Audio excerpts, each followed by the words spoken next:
Translation. Inform my daughter Sati to abandon her relationship with her husband because he has fallen down. When the husband falls down, it is the wife's duty to relinquish the relationship. Purport. By His Divine Grace, A.C. Bhaktivedanta Swami Srila Prabhupada Ki. Srila Sarvabhauma Bhattacharya considered that if Amoga were killed, the killer would suffer sinful reactions for killing the body of a Brahmana. For the same reason, it would have been undesirable for the Bhattacharya to commit suicide because he was also a Brahmana. Since neither course could be accepted, the Bhattacharya decided to give up his relationship with Amoga and never see his face. As far as killing the body of a Brahman is concerned, Srimad Bhagavatam 1.753 gives the following injunction concerning a Brahma Bandhu, a person born of a Brahmana father but devoid of Brahminical qualities. Sri Bhagavan Uvacha Brahma Bandhu Nahantavya Atatai Vadarhanaha. The personality of Godhead, Sri Krishna said, a Brahma Bandhu is not to be killed, but if he is an aggressor, he must be killed. Quoting from the Smriti, Srila Sridhar Swami comments on this quotation from Srimad Bhagavatam. Atattainam ayantam api vedanta paragam jigam shantam jigam shiyan natena brahmana ha bhavet. An aggressor intent on killing may be a very learned scholar of Vedanta, yet he should be killed because of his envy in killing others. In such a case, it is not sinful to kill a Brahmana. It is also stated in Srimad Bhagavatam 1.757, Vapanam dravinadanam stanan niryapanam tata esahi brahma bandhunam vado nanyo stiddhaihikaha. Cutting the hair from his head, depriving him of his wealth, and driving him from his residence are the prescribed punishments for a Brahma Bandhu. There is no injunction for killing the body. As far as Sati, the daughter of Sarvabhauma Bhattacharya, was concerned, she was advised to give up her relationship with her husband. Concerning this, Srimad Bhagavatam 5.5.18 states, Napatis chasasyan na mochayedha samupeta mrityum.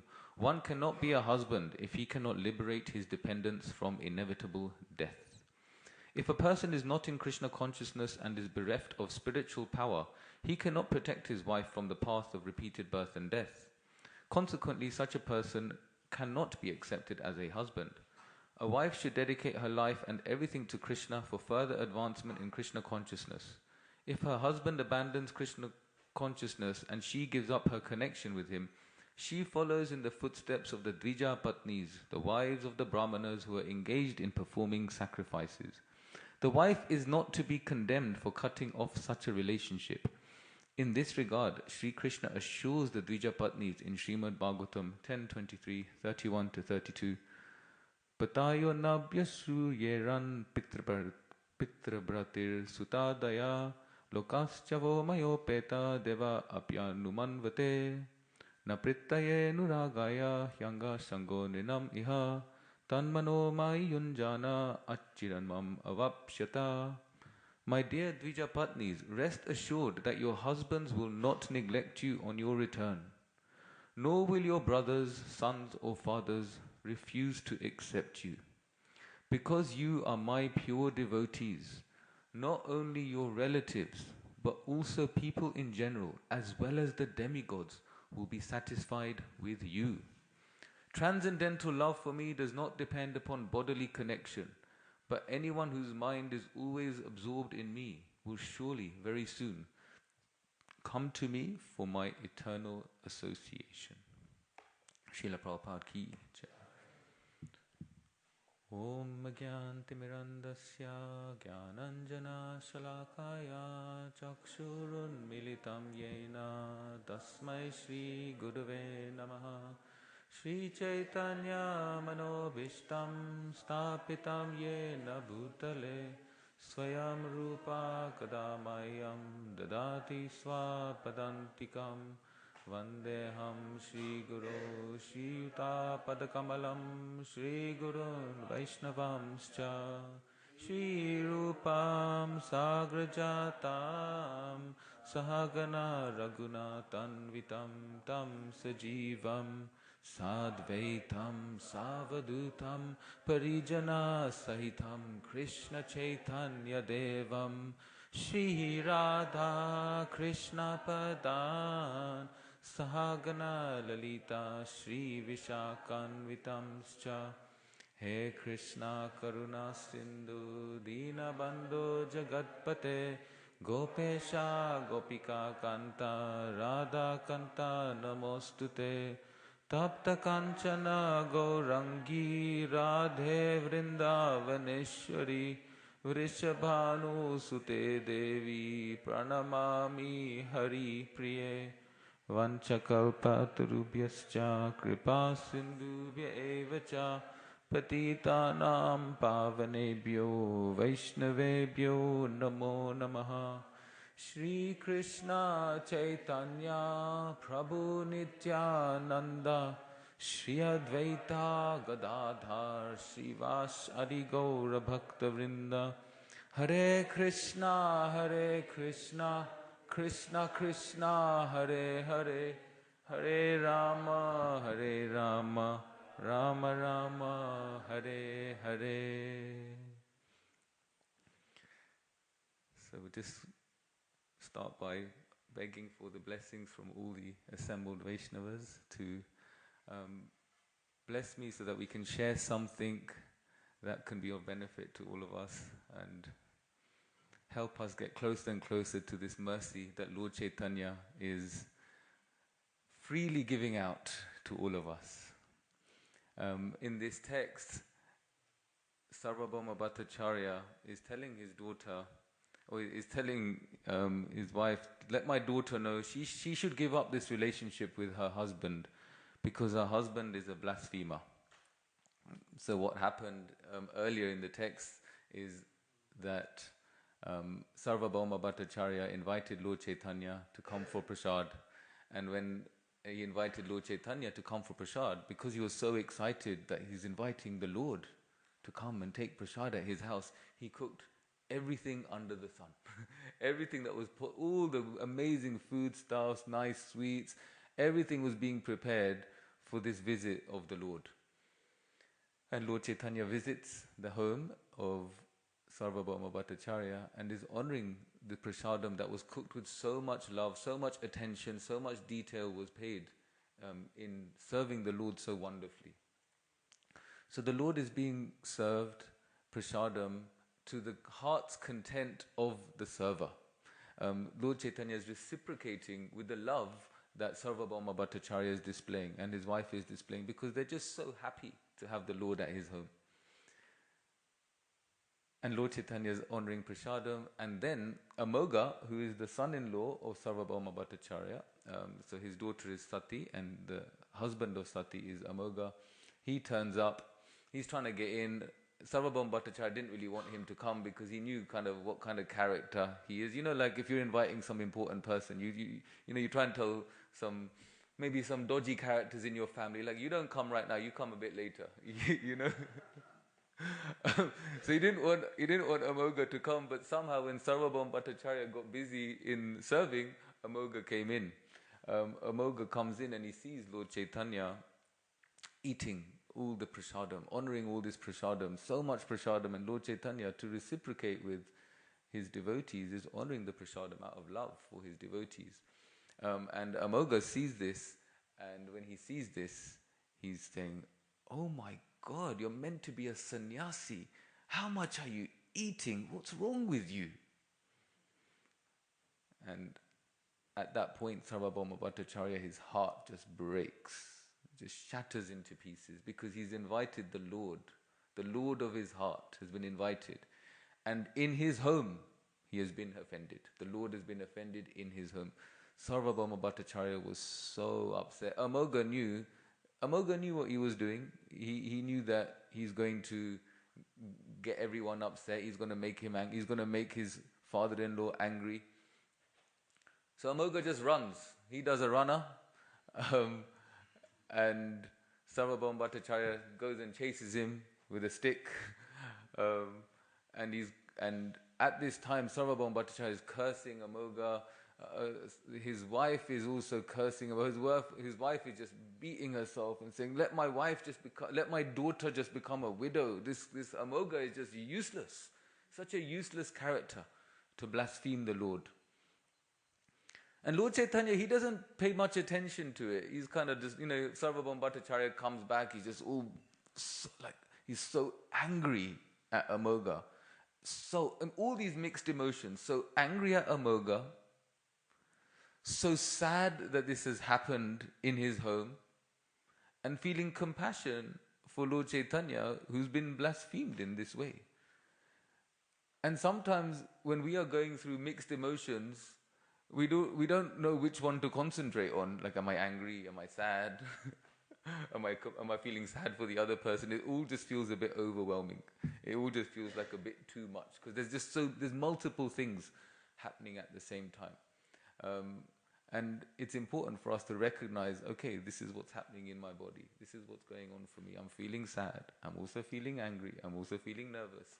And just to recognize what we're feeling can help us release what we're feeling. A lot of the time what we try to do is just distract ourselves, just do something else. And then you're walking around like this overwhelmed body of emotions and feelings, you just don't know what to do with yourself. And then what will happen naturally is you'll end up letting out that steam or letting out those emotions on someone who didn't quite deserve it, because we didn't deal with our own stuff.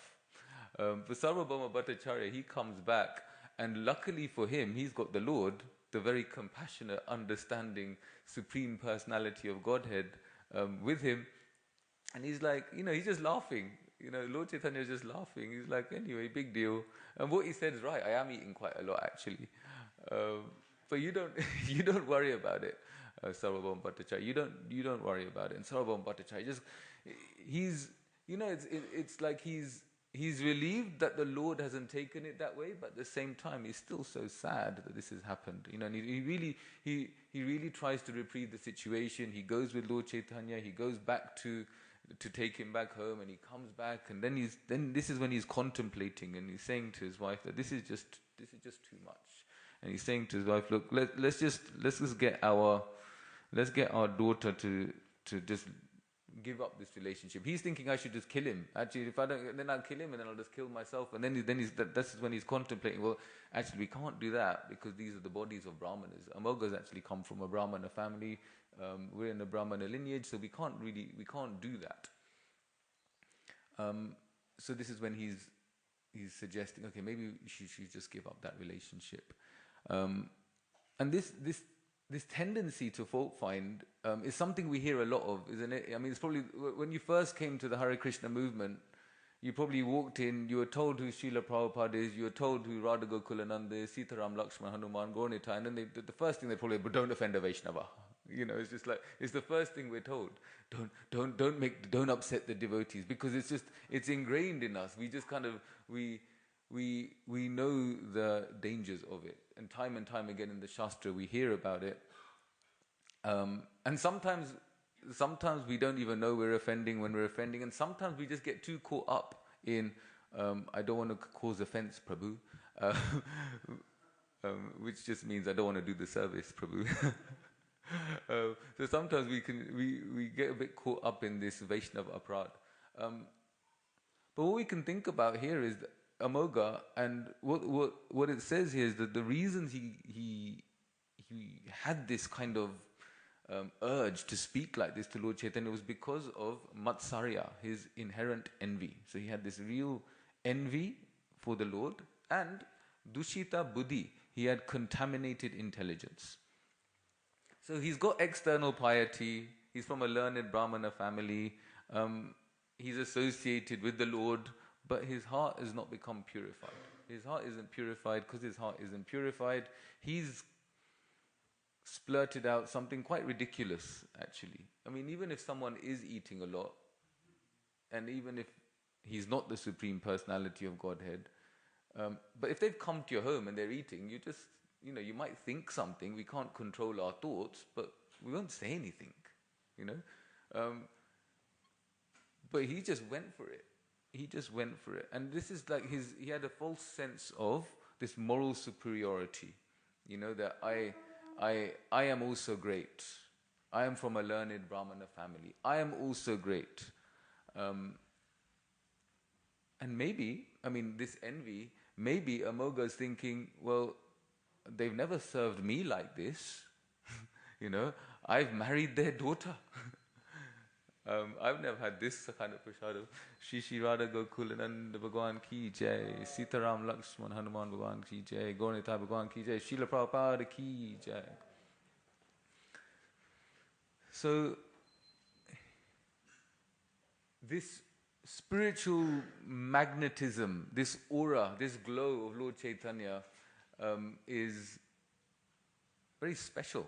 This aura is very special. This molten gold complexion of Lord Chaitanya is very, very special.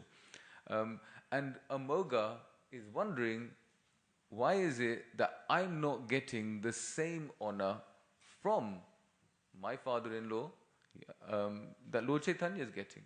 So then what happens is Amoga, in his own complex, is longing for significance, longing for importance.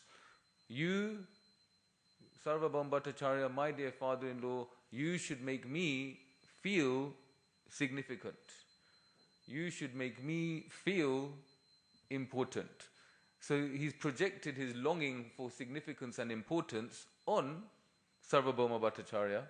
And when that hasn't come, or when that importance has gone to someone else, that matsarya, that envy, has riled up in him, that what does envy do? It makes you want to bring someone down. So what does he do to the Lord? He says, you look how much you're eating. How can a sannyasi eat like this? So it's important for us to also learn from what makes someone offend. It's like we hear about don't offend. But if we just take a step inwards and reflect on what is it within us that causes us to be offensive, that causes that brings the envy within ourselves. And we can see in this pastime that Amoga, he wants something. He wants importance, but what he's done is he's given his power of being important and significant to someone else. And actually, Krishna's in all of our hearts. Krishna tells Arjun that I'm in your heart. Krishna tells Arjun, you're my very good friend, you're my very dear friend. So he's telling all of us, I'm your very dear friend. I'm in your heart. So if Krishna's in our heart, and we have accepted that Krishna is in our heart, that means we're important to Krishna. We are important to Krishna. We are significant to Krishna. And sometimes we can become at odds with this point that, but I'm supposed to feel insignificant like a straw in the street, but at the same time, I'm significant to Krishna. But both can be there. Both can be there. We are significant to Krishna, and because we're so significant to Krishna, we recognize how much we are loved. And when we recognize how much we are loved by Krishna, we don't need to feel significant to anyone else in the world. We don't need to give our power of my importance and my significance to another person. Because naturally what will happen is our expectations and our projections will come crashing down on us. And when they come crashing down on us, that's when we realize, or that's when Krishna sometimes does this, that he puts us in situations, or we can say he puts us, he allows situations to come about that help us realize, or makes us realize, actually, maybe I'm not as amazing as I thought I was, if we're getting too proud. And when we're feeling really down, and we're feeling really low, and we're feeling quite upset and sad, and the emotions are getting the better of us, and we come to the temple, and then somehow Krishna makes us feel really important. A devotee will give you some maha that you weren't expecting, or a devotee says, can you go and garland Srila Prabhupada? And you're thinking, me? How can I garland Srila Prabhupada? Like, I'm just like such a fool. But somehow, and I remember this happening some years back. I was feeling really sad, really low, and I came for Guru Puja. And one devotee just came to me, can you garland Srila Prabhupada? And I'm like, me? How can I garland Srila Prabhupada? No, you garland Srila Prabhupada. No, you garland Srila. And then just being able to do that service and just recognizing at that point, this is Krishna. He's personally in our hearts. He's personally taking care of our lives in the most prolific way, in the most amazing way. It's just, are we open to seeing that this is coming from Krishna? So when we're feeling really, really low, Krishna will help you. When you're feeling very proud, Krishna will help you. Krishna will help you. And if Amoga could recognize that he's significant to Krishna, that he's important to Krishna, that he's loved by Krishna, then he's not going to go and offend someone else because he feels loved. He feels significant. He feels important. And because we are important to Krishna, because we are significant to Krishna, then Krishna gives us our own agency, and he gives us the responsibility to make ourselves feel important and significant, because we ourselves know we're part and parcel of Krishna. We don't have to give that power, we don't have to give that agency to anybody else. And when we do give that agency to someone else, we're naturally going to feel disappointed, because it will never be enough. It will never be enough. If it's the fact that we've given the agency to someone else, that itself shows that we're not feeling enough. So whatever comes from that person will just not be enough. And even if it is enough, we'll find something that could have been wrong, because we're just not feeling enough in ourselves. We're not feeling important in ourselves. So yes, Krishna does say, Amanina manadena kirtaniya sadhari. We respect others and don't expect any respect in return. He doesn't say don't respect yourself. It doesn't say don't respect yourself. It's important to respect ourselves, because if we can respect ourselves, how do we respect ourselves? Not that I'm some amazing, significant, important person in this world who can go and do things and just look at me. No, but we can respect ourselves as part and parcel of Krishna. Jive Swarupoi, Krishna Nitya Das. That if my constitutional position is that I'm the servant of Krishna, I can respect myself because I am a servant of Krishna. And if I can respect myself as a servant of Krishna, if I can respect myself as part and parcel of Krishna, then what will be able to happen? Then with that love and respect that I've understood is coming from Krishna, this significance and importance that is coming from Krishna, I will then have the love within me to respect and love everyone around me, and not give them the power to decide how my day is going to go. It's like you have one bad interaction. Someone says something to you on the train, or someone walks by you at the temple and doesn't say Hari Bol because they're in their own world, and that's it. Prabhu didn't say Hari Bol to me. But we don't have to allow someone else to decide that for us. And sometimes we just got to teach ourselves, just like we would teach our children. Like, just think of if you have a little child, or little children, and if a child comes back and say, this person didn't play with me today, what would you say? You'd say, that's okay, they probably didn't mean it.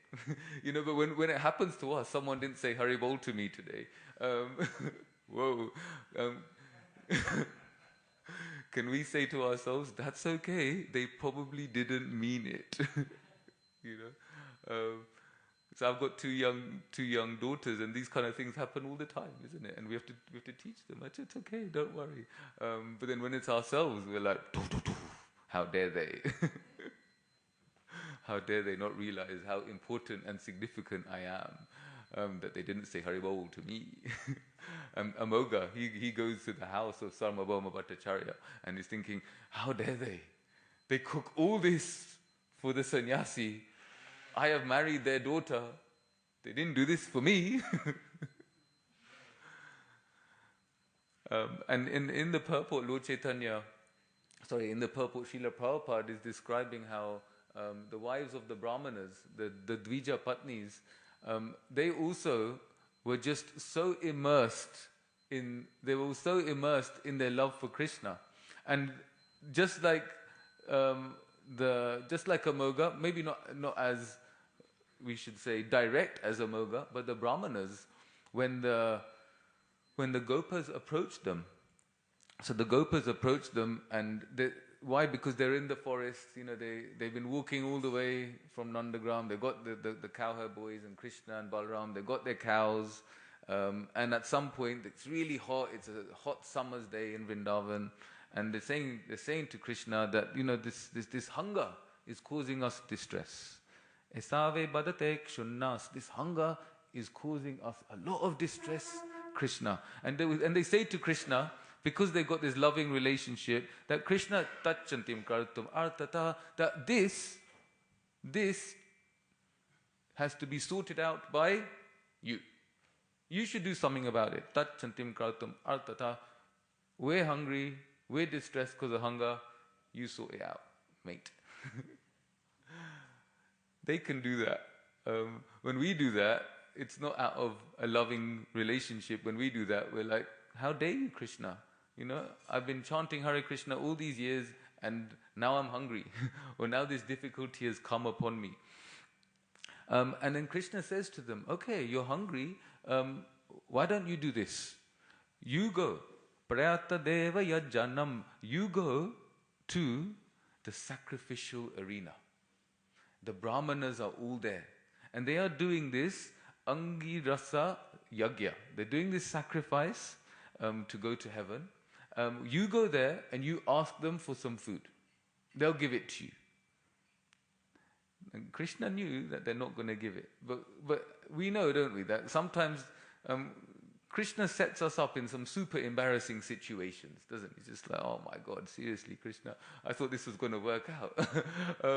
So the Brahmanas go, they announce, Kirtayanto Bhagavata, the Lord tells them, you announce that the Lord Balaram has, and myself, in my name, and Balaram's name, that we have asked for the food from this sacrificial arena. So they go there, they say to the Brahmanas, look, we're really hungry, and Krishna and Balaram, they've asked us to come here, they want you to feed them, can we have some food? And then what do the Brahmanas do? They kind of like, they kind of look at them, they kind of talk between themselves. So the boys are here, they're asking. It takes a lot of humility to beg for food. And the Brahmanas, do they call it ghosting or blanking? I don't know, there's different words for these things, but basically they didn't say anything to the boys. The boys just were ignored. They're just ignored. And the boys, they're clever. They got the hint, like, nothing's going to happen here. We're not going to get any food. And they're kind of wondering, like, why did Krishna tell us to come here and ask these Brahmanas for the food? Because they didn't give us anything. And they kind of just ignored the boys. They're just thinking, like, these are just two little boys. And, if Krishna and Balaram, if they're the supreme personality of Godhead, how can they be struck with something like hunger? Hunger is like a material thing. If they're the Lord, why are they struck with hunger? So then they go back to Krishna. And the Lord hears what happened. They're really like confused, and Krishna says to them, "Okay, never mind." He just starts laughing, just like Lord Chaitanya. It's interesting, isn't it? When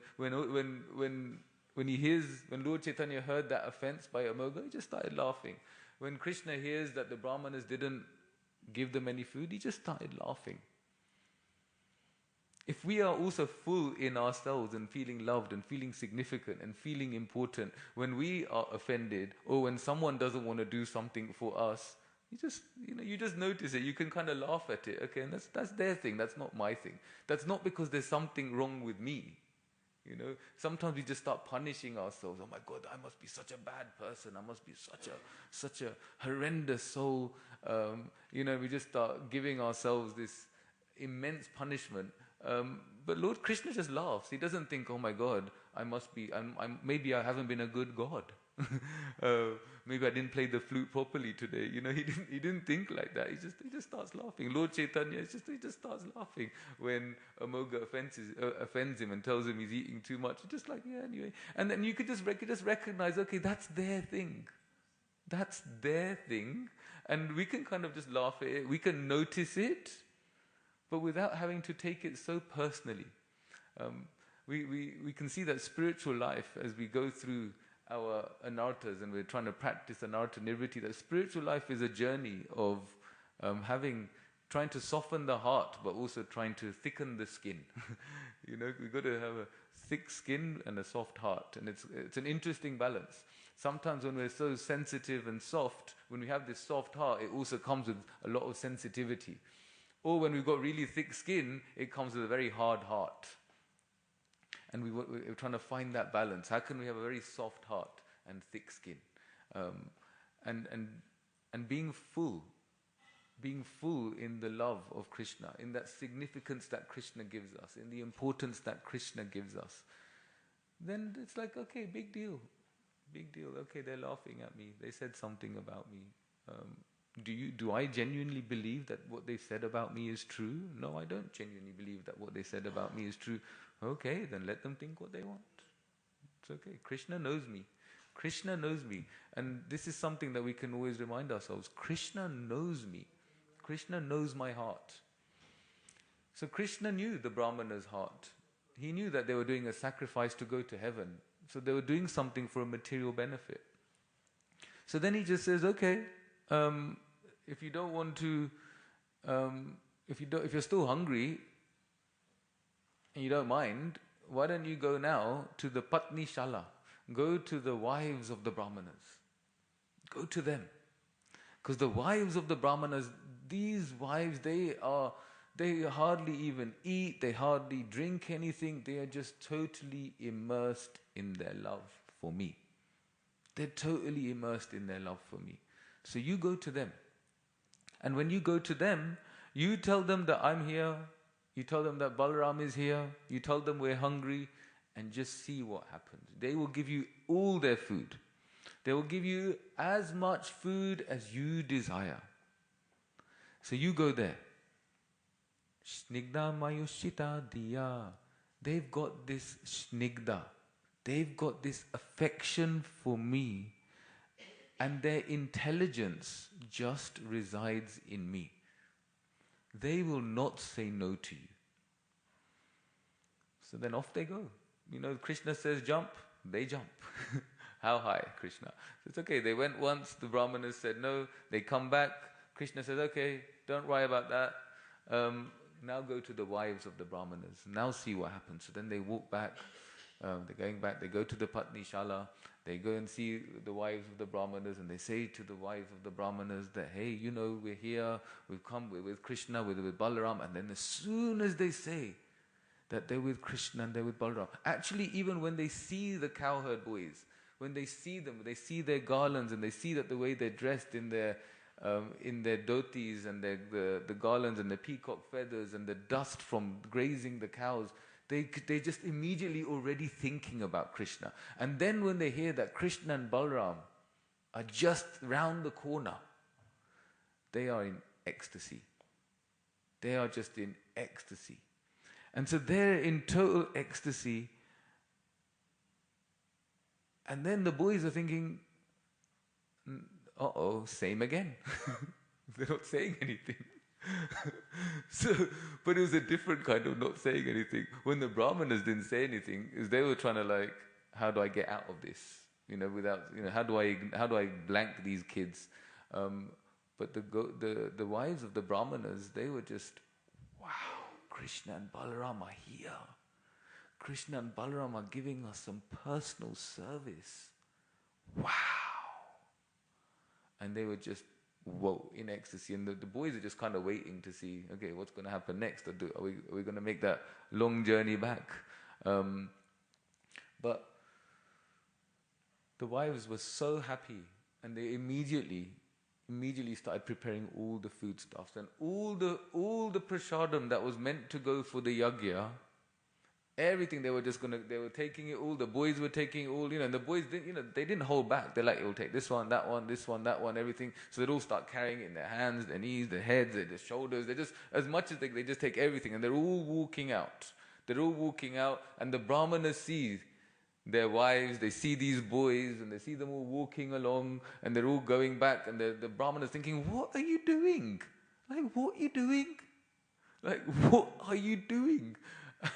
And they're kind of, and they're like, well, we're off. We're going to give Krishna and Balaram the prasadam. And they're like, no, you can't do that. If you really want to give them some prasad, we'll send them some prasad. Look, their tone changed straight away. Like, okay, now we've got to do something, because right now what it looks like, we're not just losing the prasad, we're losing our wives at the same time. Like, they weren't expecting that. Like, okay, now they don't mind giving the food, because they still wanted their wives. And at this point, even though their wives were so, we could say, humble, so chaste, in the Vedic times, mainly at home, they weren't used to speaking up for themselves in this way, but they just said to the husbands, just no. No, I'm going to Krishna and nobody can stop me. This Krishna prem, aslishyava padaram pinastamam darshan mama hatam karotuva yatatata vedato lampato mat prananatastu saeva na paraha. This mood, this feeling that I know no one but Krishna as my Lord. He shall remain so. Even if he handles me roughly by his embrace or makes me broken-hearted by not being before me, he is my unconditional Lord all the time, forever. So there's nothing you can do. When Lord Chaitanya states this verse as the final verse in the Shikshashtakam, the pinnacle of Krishna Prem, that whoever you are, wherever you are, nothing's getting in my way. Krishna is my Lord unconditionally. So they're kind of like, look, sorry, Prabhus, we're off. So off they go. The Brahmanas are thinking, oh my God, like what a catastrophe, what a disaster. And then the wives go to Krishna. And when they see Krishna, they are just totally immersed in love. This is all they've been waiting for. They've been waiting to see Krishna forever. And they finally get to see Krishna. And when they finally get to see Krishna, Krishna says to them, Swagatam, come in, come here, take a seat. You have made the most wise decision by coming here today. You have got good intelligence. You are very fortunate.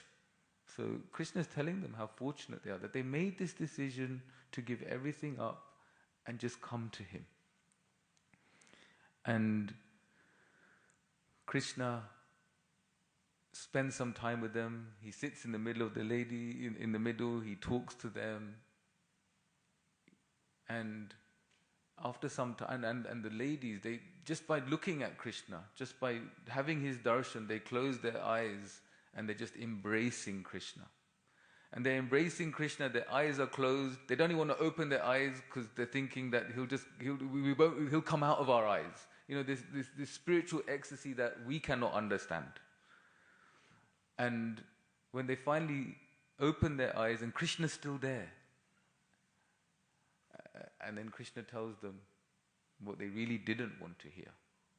And he then says to them, okay, now you should go back. You should go back and go back to your husbands and go back to your homes and serve your families, but always think of me. And they were like, whoa, we've just given everything up. We've just given everything up to come to you, and when we come to you, you're telling us to go back. What's going on?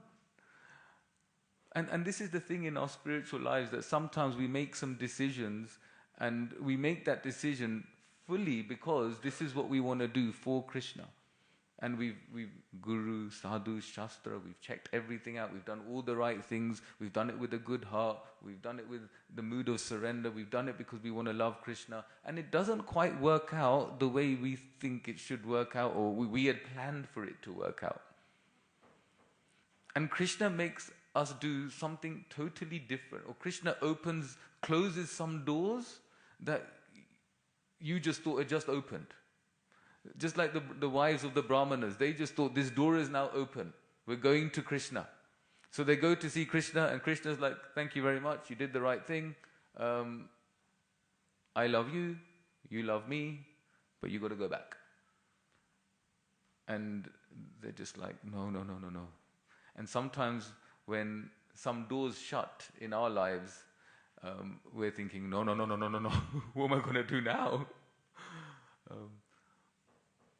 But at the same time, Krishna leaves some doors open. Some doors shut, but Krishna leaves some doors open, and we can now explore, okay, what does Krishna want me to learn? What does Krishna want me to do? How does he want me to respond to this situation? And he tells the ladies that, you just go back. You go back, you always think of me. Just hold me in your hearts.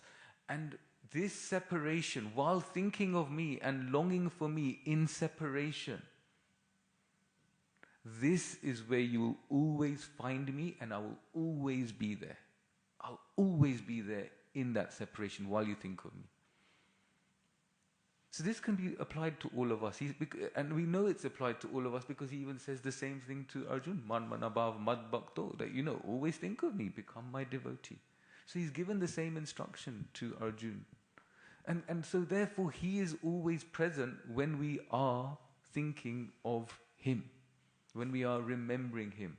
Always remember Krishna. We always hear these nice slogans. Always remember Krishna and never forget him. So we might fight Krishna's plan, but ultimately we have to surrender to Krishna's plan because we can't do anything about his plan. The Brahmanas didn't want their wives to go. One thing the Brahmanas said when they didn't want their wives to go to Krishna, what will people think? What will people think? How much of our lives are we living because we're wondering what people will think? Again, it's another surrendering of our own agency, because we're worried that they'll think this and that person might think that, so I'll go do this and I'll go do that. And what happens? We start to lose ourselves. We start to forget our own authentic self. How am I best placed to serve Krishna?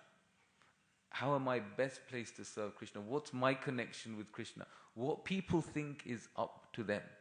We can't even control our own thoughts. And sometimes we're trying to control other people's thoughts. And then what we do so that we can control other people's thoughts. So this person has a good impression of us. We go and do this and we go and do that just for a reason that doesn't serve our relationship with Krishna.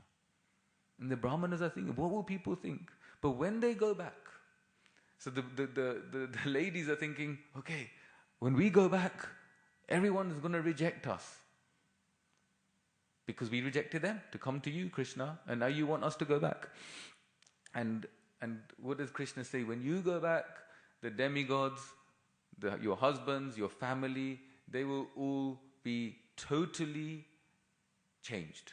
Everything, and they will serve you, and they will realize how devotional you are, and they will look at you in a very different way. And so this is what happens when we surrender to the plan of the Lord, when we can see that, okay, Krishna's plan is different to what I thought the plan was going to be. I surrendered, I'm going to go here, but Krishna's changed all of that now, and I've got to go back here, and now everything's wrong because it's not what we thought. But when we go back, when we understand this is the plan of the Lord, and we do it with a good heart, and we always think of Krishna, and remember we're doing this for Krishna, they go back, and the Brahmanas they're worshipping their wives. Their hearts completely changed. How did their hearts completely change? Because who's in their heart? Krishna. So if we can see that Krishna can change anyone's heart, Krishna can change anyone's heart. And sometimes we're so bothered, so upset, so overwhelmed by the way other people are.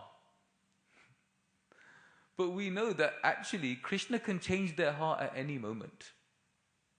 And if their heart is not changing, we understand that that's not the plan of the Lord at this moment. We can't wait for other people to change their heart.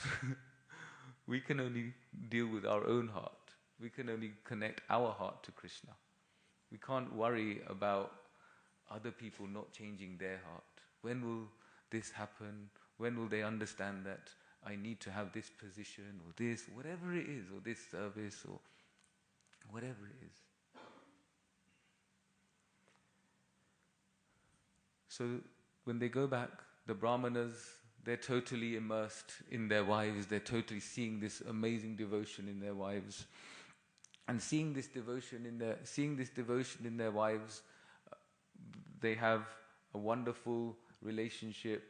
They end up going to worship. After this, they end up going to worship Giriraj and the Govardhan Puja. When Krishna lifts Govardhan hill, the wives get to be under that hill and be with Krishna for those 7 days.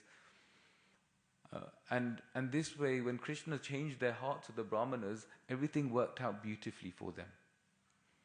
The Lord doesn't take the offense of the devotee personally the way the Lord takes the offense of the Brahmanas, the way the Lord took the offense of Amoga, is that this is going to not be good for them. This won't be good for them. It's like, again, we're like, sometimes we're like little children to the Lord, and we just need to be taught in different ways. But when the Lord is teaching us something, the Lord is teaching us something not because He's getting personally affected, but He just wants what's best for us.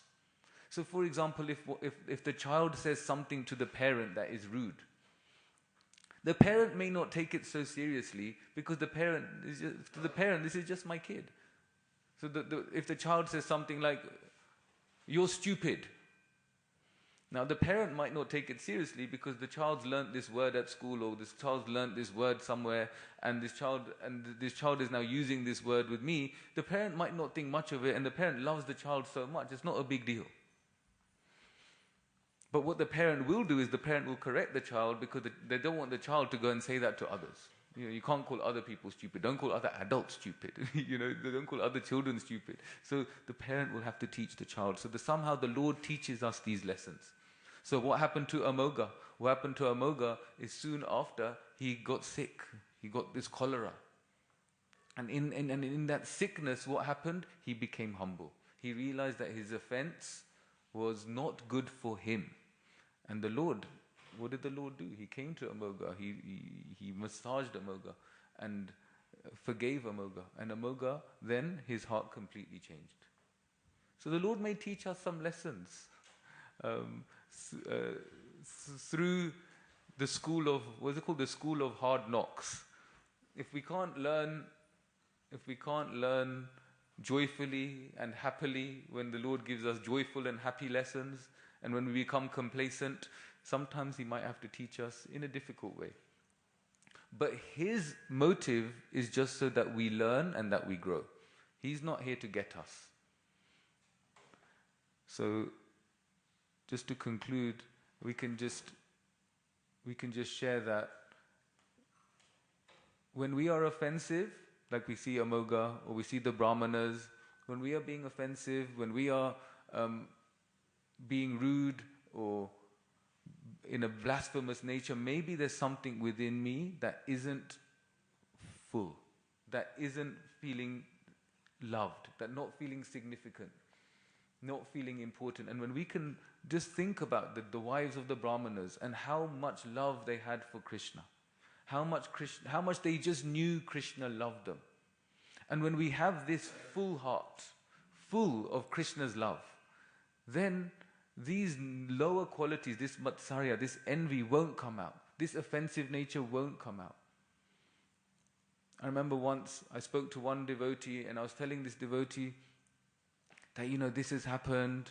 I was telling him a situation, and and one devotee was being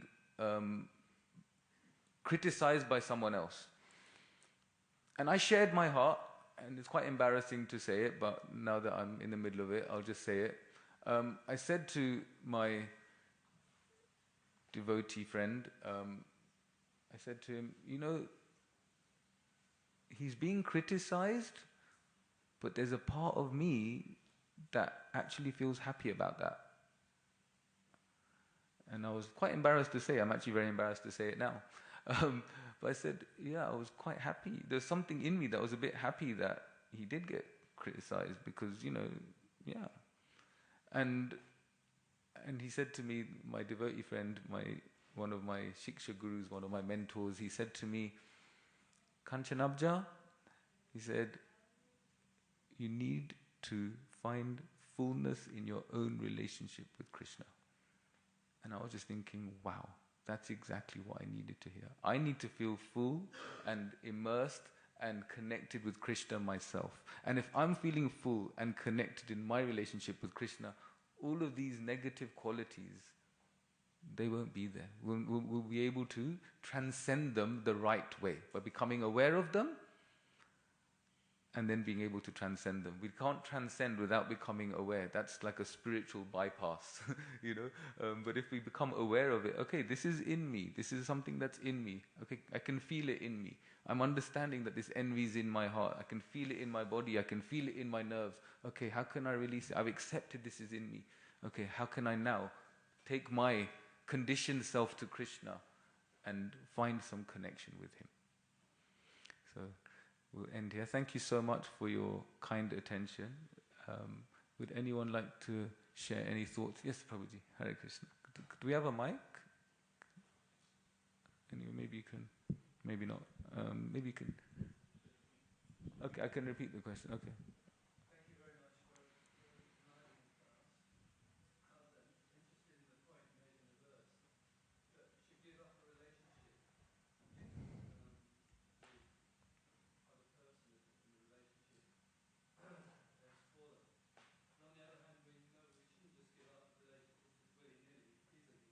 Mm. So what is that balance of actually, like you're saying, the wife's duty to relinquish the relationship, but it's also a duty to persevere? Yeah.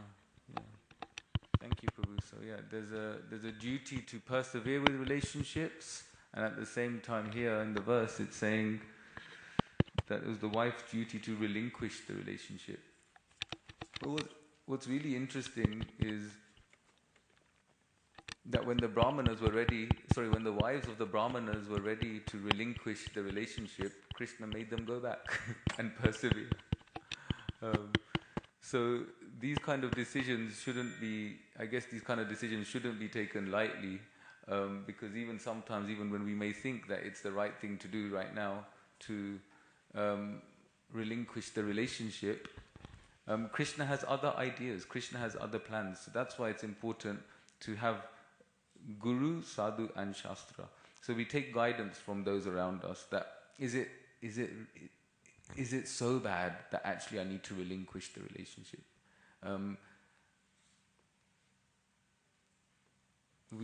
Like you said, there's a duty, there's a dharma to persevere, but at the same time, I mean, if we look at the modern world, if there is abuse, we can't tell someone to persevere in something if it's detrimental to their well-being.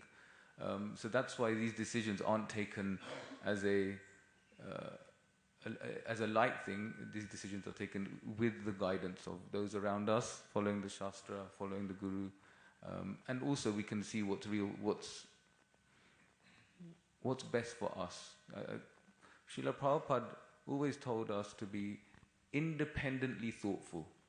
So also to know for ourselves what the best thing is. What was good here with the wives of the Brahmanas, they relinquished their relationship, but it wasn't like, for now,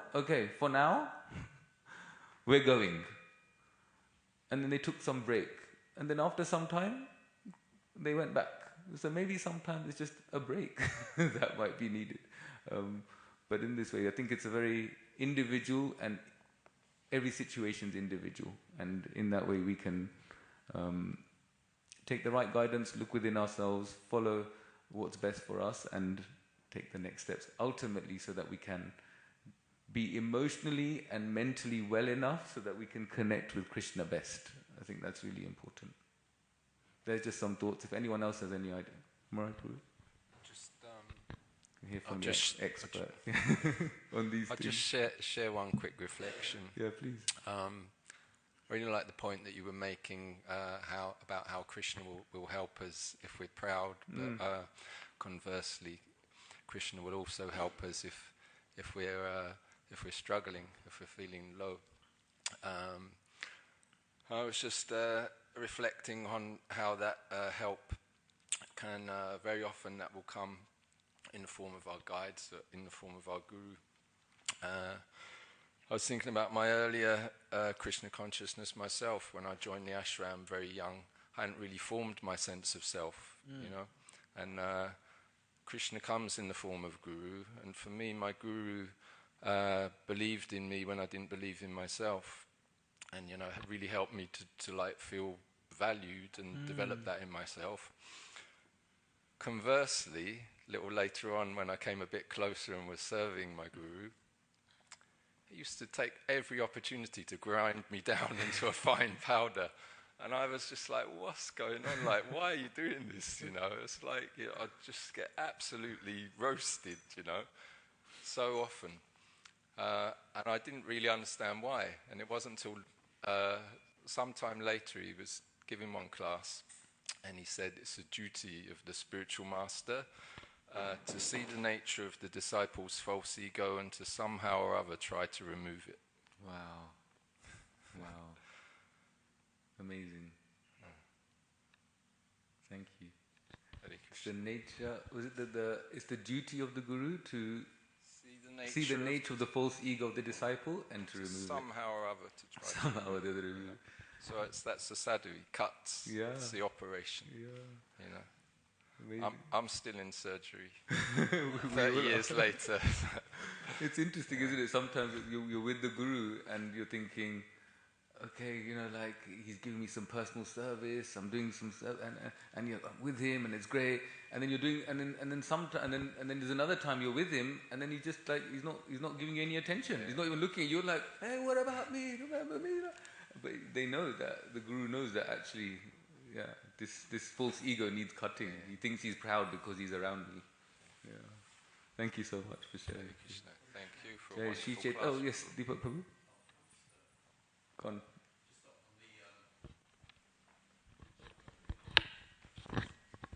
Just a quick point. I just remembered on the point in the purple, when the husband falls down, it is the wife's duty to relinquish the relationship. Just reminded me of Srila Prabhupada's sister, Pishima, whose husband was not of the best behavior, we can say. But Srila Prabhupada advised her to carry on serving her husband and serving her deities. And at the end, the husband completely changed, and he was so taken by her devotion to the deities and to him that he became a devotee of sorts. So, yeah, as you were saying, you shouldn't just Really relinquish immediately. Yeah. Thank you so much. And that's what happened with the wives of the Brahmanas. They were so immersed in Krishna that the Brahmanas felt so much love for their wife after seeing that devotion to Krishna. Just like you said about Pishima also. Thank you so much. Shri Chaitanya Charitamrita ki jai, Srila Prabhupada ki jai, Gaur Premanande.